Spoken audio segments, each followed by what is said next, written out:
The following program is rated TV MAL. It contains strong language and is intended only for mature audiences.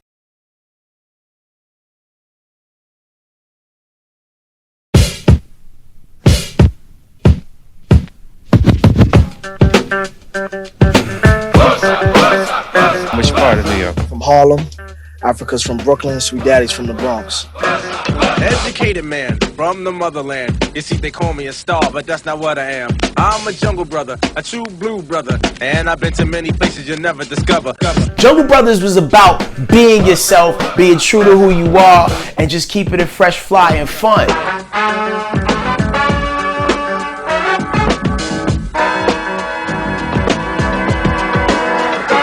Cool and quiet. Or quick to start up a riot, I write the rhyme. Bums and sisters to bite it. I wear no gold around my neck, just black medallions.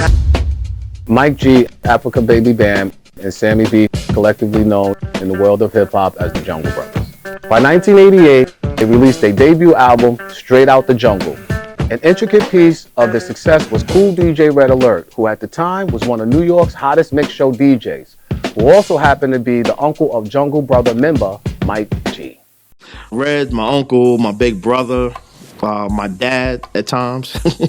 Yeah, I mean, he played a big role. I mean, you know, for me, I was fortunate enough to be able to run up under him all those years when he was developing himself as a DJ. And when we started to do routines and stuff like that, he took a listen and he rolled with it. Yeah, we signed with Red Alert for production and publishing. It's a production and publishing agreement. After he saw the routines we had, and he always wanted to have a group.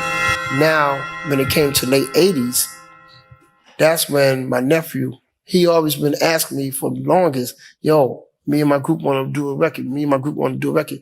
So by the time they graduated, I said, okay, I think I'm going to give y'all a shot. Because my man Tony D, who was a producer and DJ of a group called Bad Boys that made a record called Inspector Gadget, he said, Red, whenever you got a group, just let me know you're ready.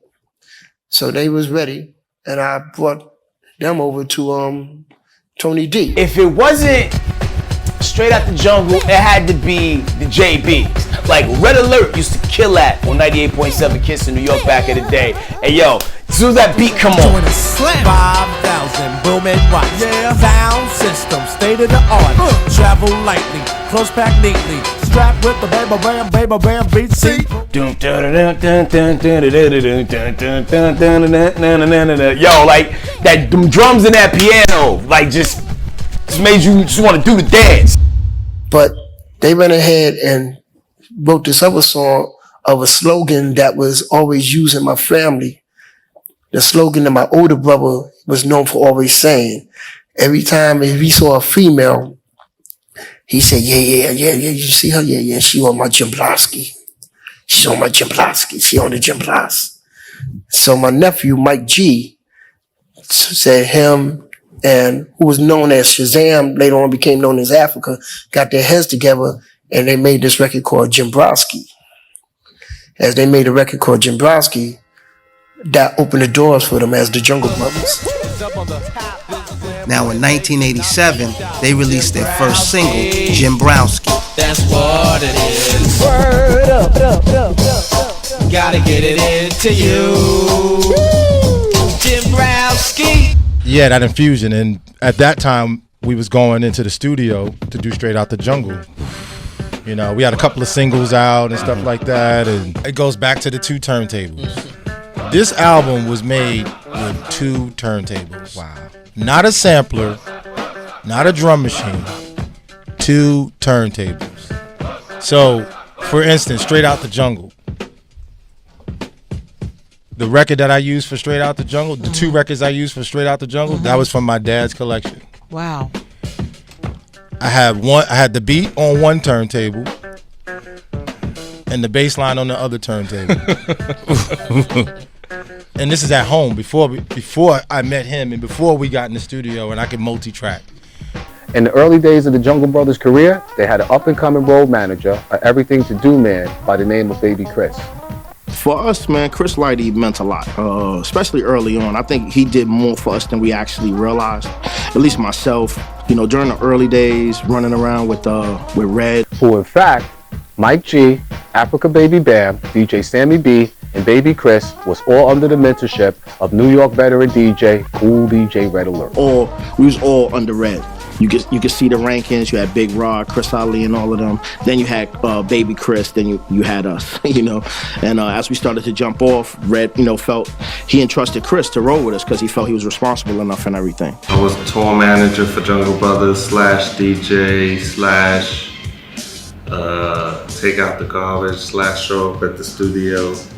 So it was more than just tour managing. And then the Jungle Brothers led me to meeting Tribe Called Quest, Q-Tip and Ali, Fife and those guys, and then De La Soul.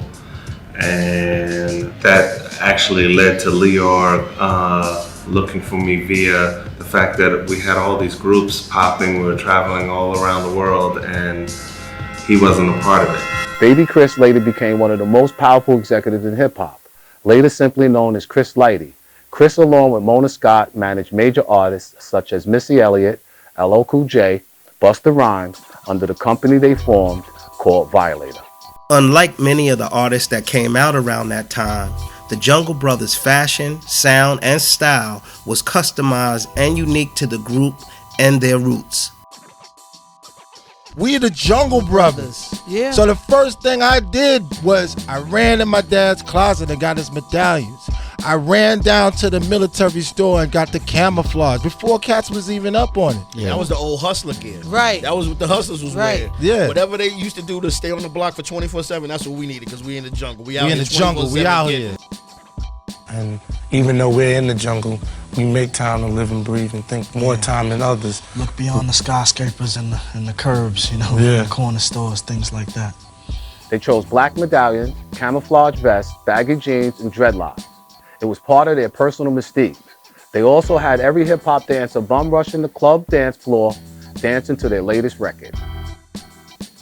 Their style of fashion was rather unique at the time when most rappers of our era was wearing Dapper Dans, Shirt King, four-finger rings, Bally's, gold chains, and truck jewelry.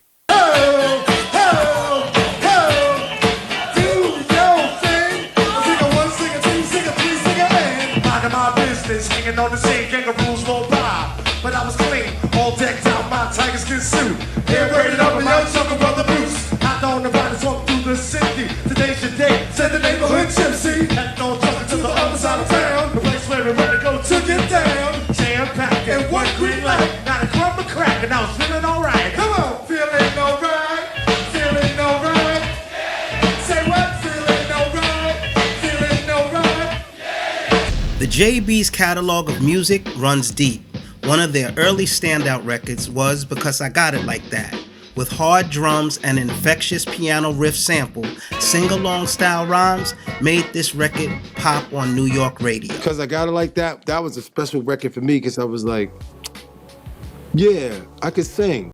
Dancing on the dance floor, girl, it's you that I adore. Step on stage, you scream for more. The golden era was made so special because you had everybody out at the same time, all doing different things, but it was still dope. It was like going to the candy store because you could get so many different flavors of hip hop, and no one have the same sound. You know, at the same time that these guys was operating, you still had NWA out there. Police coming straight from the underground. A young nigga got it bad cause I'm brown. Yeah, Public Enemy. I got a letter from the government. The other day, I opened and read it. It said they were suckers. You had 2 Live Crew. There was a lot going on in the culture and everybody was all thriving at the same time. Jungle Brothers consist of 3 guys. Mike G, which is my nephew, Sammy B, and Africa. Sammy B is like a family member to us. So he grew up with Mike, you know, and all of us around. And Africa went to school with Mike. Yeah, writing rhymes, rocking rhymes, cutting, just learning how to cut, things like that. The Jungle Brothers sound was distinct and up-tempo. Mike G, Africa Baby Bam, along with DJ Sammy B, created a seamless exchange of thought-provoking lyrics and music. The Jungle Brothers was an intricate part of bringing awareness to what's called conscious rap. They were one of the first to take a stance on no gold and not being boastful. who at the time, their objective was to bring awareness to our African heritage and culture by merging their message of Black awareness into their music. No one had the same sound. Everybody was coming from their own direction. And to me, that's what made it like I could listen to De La, and then I could get Revolutionary and go listen to Chuck and them. And then I could go listen to EPMD when I want to put my hat down and sit in my friend's car. And then I could go over here and when I want to party and dance, I could listen to my mentor Dougie Fresh and Chill Will and Barry B to Get Fresh Crew.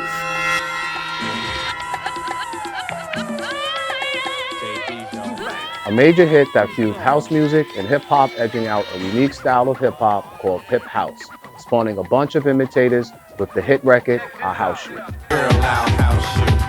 Girl, I'll house you. Girl, I'll house you. You in my hut now. My hut. Girl, I'll house you. Girl, I'll house you. Girl, I'll house you. You in my hut now. They called us into the studio and they told us that they want us to do a remix for a house song that they had been working called Royal House. And we got in there, we heard the song, we wrote a couple of quick verses, party vibe. At that time, we used to record in the booth together, so we were both in there, we shut down the lights, and we just hammered away at it. And it didn't take long, I think we did it in like 3 takes. I mean, the record felt great when we finished. And I mean, look at us now, still probably one of the biggest records of our career. Their influence and style extended their sounds to groups like Tribe Called Quest, De La Soul, Leaders of the New School, and Black Sheep, which in fact, they formed a collective group of like-minded MCs called the Native Tongues. De La really had this affinity for the Jungle Brothers. Like, they really were into them. Like, yo, they're like us. Hello, it's the soul, trooping in with the Jungle Patrol. And this one's about the KOs, the knockouts out there who I call my buddy. Now just wait, we gonna talk about Buddy on... You know, I think what made Jungle Brothers so great was also the company that they kept. Because, you know, Jungle Brothers is coming in that whole Native Tongues wave. So, you know, you got Jungle Brothers, you got Moni Love, you got De La Soul, Tribe Called Quest, Black Sheep, Chi Ali, Beat Nuts if you want to go to extended family. And I really just, you know, I was just all caught up in the whole vibe. We're all just happy to be involved with the music. Coming in and signing with Tommy Boy, we immediately start being around people like Milk and Giz and MC Light. So Jungle wasn't any different. When we had a show in Boston and performed with Jungle Brothers, we let each other know like how much we loved each other's music. And when they met, they just, you know, fast friends. Like, oh man, you know, it's all cool and everybody respected each other. And after that show, we was like, hey man, you know, we have a studio session at some whatever date, just come by. And it just happened to be the day we were doing Buddy. Now when Quest, Jungle, and De La Soul is at the clubs, our ritual unfolds. Grab our bones and start swinging our hands. Then Jimmy start flocking in every brand. Cause Jennifer just wanna stay aware. Yo fella, should we keep her aware? Their large influence to the culture reached artists on the West Coast like Souls of Mischief, The Far Side, and even today from a music standpoint of view with producers like Pharrell, which sampled music from the group's classic albums. After the Jungle Brothers' debut album in 1988, their success got the attention of Warner Brothers Records, a major label that they signed to in 1989. Later in that year of 1989, they followed up their debut with the Warner Brothers release Done by the Forces of Nature, releasing the singles Doing Our Own Thing. This is our attempt to give them their flowers while they're still here. So salute to the Jungle Brothers and their body of work that contributed to the culture as we know it. On this episode of Giving Them Their Flowers, I'm Paris PMD Smith on behalf of Kraze King of Content. Until next episode, peace.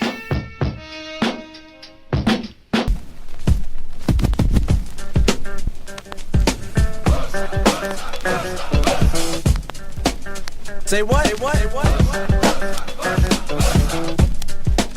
Come on, Sam. Yeah. educated man from the motherland. You see, they call me a star, but that's not what I am. I'm a jungle brother, a true blue brother, and I've been to many places you'll never discover. Step to my side, suckers run and hide. Africa's in the house, they get petrified. You wanna know why? I'll tell you why. Because they can't stand the sight of the jungle. They never fight a fuss, they never curse or cuss, and just stand on the side and stare at us. They get out of line, I put them on a vine and give them one big push for all mankind. There ain't nothing to it, I just go ahead and do it. I lay down the jungle sound and run right through it. And when I'm on the mic, I never stutter or stumble, cause I'm a jungle brother, straight out the jungle.